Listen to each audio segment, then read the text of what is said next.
साथियों नमस्कार, मैं संदीप द्विवेदी और आज मैं डिकोड करने जा रहा हूं सरकार के जो मंसूबे हैं। साथियों, सभी कर्मचारी छत्तीसगढ़ के और युवा बेरोजगार जो सोच रहे हैं कि आज नहीं भाई कल 2500 रुपये खाता में आएगा हमारे, या हर महीने 2500 मिलेगा। कर्मचारी सोच रहे हैं कहीं ना कहीं कि हमारे खाते में जल्द पेमेंट बढ़ेगा और घर में खुशहाली आएगी। तो मैं आप लोगों को आज डिकोड करूँगा सरकार के उस राज का जिससे कर्मचारियों के साथ में आज तक खिलवाड़ किया जा रहा है। साथियों, आप देखेंगे घोषणा करने वाले आपके पास कौन था ऐसे एजेंडा, कौन था ऐसा गिफ्ट आपके पास लेके आने वाला। पता है, वो थे माननीय TS बाबा जी, आज के जो हमारे स्वास्थ्य मंत्री जी। गली गली जाते थे, मीटिंग सकेलते थे, सब संगठन वालों को, मजदूर को, कर्मचारियों को, युवा बेरोजगारों को सकेलते थे और कहते थे कि तुम्हारे वाजिब हक जो बीजेपी ने छीना है मैं वापस लाऊंगा, और जैसे सरकार बनेगी किसी को 10 दिन, किसी को 2 महीना, किसी को 3 महीना, किसी को साल भर में मैं वापस कर दूंगा। सब सहर्ष होके, क्योंकि 15 साल से बीजेपी से लगातार मांग रहे थे कर्मचारी, कहीं न कहीं उब चुके थे, तो उनको एक आस जगी कि हाँ अब हम लोगों का बहुत जल्द सुनहरा दिन आने वाला है। ऐसा लगता था बाबा के जब घोषणा करते थे, जब बात करते थे। और आपको बता दूं कि लिख लिख कर देने की उनकी एक बेहतरीन कला जो थी, उसके तहत बाबा ने सभी कर्मचारियों को, जितने जनता थे, युवाओं को अपनी ओर खींचा और उनको कहा कि बना दो भाई, वोट दे दो।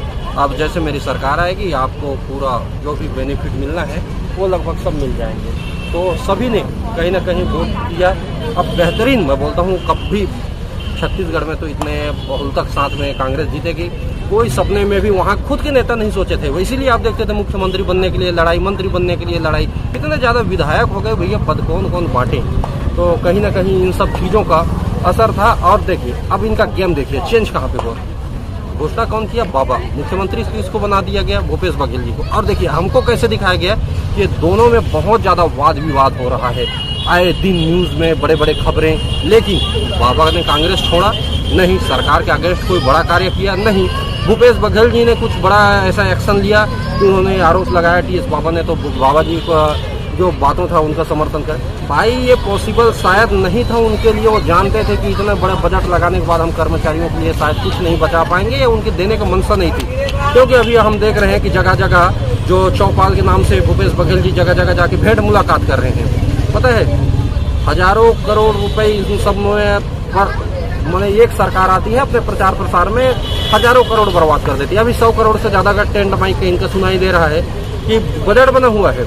तो आप सोचिए कि इनका गेम प्लान क्या था। बाबा नाराज दिखा रहे हैं, भूपेश के साथ नहीं पड़ रहे हैं। बाबा लिख के दिए, हम लोग बाबा के पास में जाते हैं, बाबा वादा पूरा नहीं कर रहे हैं, हम लोग भूपेश बघेल को गरियाते हैं। भूपेश बघेल के पास जाते हैं, बोलते हैं बाबा ने क्या क्या लिख के दिया है भैया उनके पास जाओ। और अधिकतर आजकल हम देख रहे हैं एंग्री मैन भूपेश बघेल बन गए हैं, किसी की नहीं सुन रहे हैं। एक्शन में, फुल एक्शन में ऐसा दिखा रहे हैं कि भैया मेरा किसी के साथ में नहीं पड़ता है। अब सोचिए अगर इस प्रकार से अगर वो दिखाएंगे तो कर्मचारी और कौन नेता मंत्री उनके पास में जाएंगे। तो कहीं ना कहीं देखिए छल की जो राजनीति है ये कर्मचारियों के साथ में किया जा रहा है। बेहतरीन रणनीति इन लोगों की, दोनों मस्त मलाई खा रहे हैं। कर्मचारी रो रहे हैं, युवा रो रहे हैं, जितने बेरोजगार हैं, पुनः रोजगार के जो लोग आसरा चाह रहे हैं वो लोग रो रहे हैं। तो इनकी जो साजिश है इसको डिकोड करना बहुत जरूरी था, क्योंकि ये साजिश है, ऐसा कहीं नहीं है। देखिए अगर बनना होता TS बाबा को 2.5 साल का फार्मूला, कभी फिर लास्ट का 1 साल का फार्मूला ऐसा होता, देखिए तो बनना होता तो ये लोग बन जाते। कहीं ना कहीं भाई इतना शीर्ष का राहुल गांधी इतना मैंने इनको इतना आदर्श मानते हैं, सोनिया गांधी जी ले देखे छत्तीसगढ़ में और राजस्थान में इनका सरकार उस टाइम बचा था बमुश्किल। अभी फिर आया है एक जगह में हिमाचल में, तो गिनती के तो कांग्रेस जहाँ तहाँ बची हुई है, तो गठबंधन में कहीं जी रही है। तो देखिए इतना बड़ा रिस्क तो ये लेते नहीं कि बाबा को ठग देते या नाराज कर देते। ये पहले प्री प्लान था इनका। तो प्री प्लान में हम लोग बाबा को घेर नहीं पा रहे हैं, कांग्रेस को घेर नहीं पा रहे हैं। हम लोग सोचते हैं कि भाई ये आपसी मनमुटाव है, इस कारण हम लोग अभागे। हम कभी कभी सोचता हूँ मैं स्वयं कि TS बाबा को मुख्यमंत्री न बनना हमारे लिए मैंने अभागे थे हम। लेकिन हकीकत यह है कि अभागे नहीं, कांग्रेस के सौभाग्य था, उन लोगों का दोनों का रणनीति था। और हम लोग दर दर धरना पंडाल कर रहे हैं। आज कोई भी नेता मंत्री के पास जाओ ना, मैंने एटीट्यूड दिखा रहे हैं, मिलना नहीं चाह रहे हैं, या जिनसे हो पाता है वो तो मिलते नहीं हैं। यहाँ पे रोज आए दिन पंडाल धरना कर रहे हैं। तो मैं सभी से यही कहूँगा कि धरना पंडाल में ही टाइम वेस्ट ना करें। सब लोग संग्रहित होकर अगर हम लोग लड़ते हैं तो ही कुछ हो पाएगा, क्योंकि सरकार को हार का डर दिखाना जरूरी है। क्योंकि सरकार को ये लग रहा है भाई किसान खुश तो सब खुश, लेकिन हकीकत सबको बताना होगा कि आप भी किसान के बच्चे हैं, हम भी किसान के बच्चे हैं। अगर हम नाराज होंगे तो हम किसानों को भी नाराज कर सकते हैं।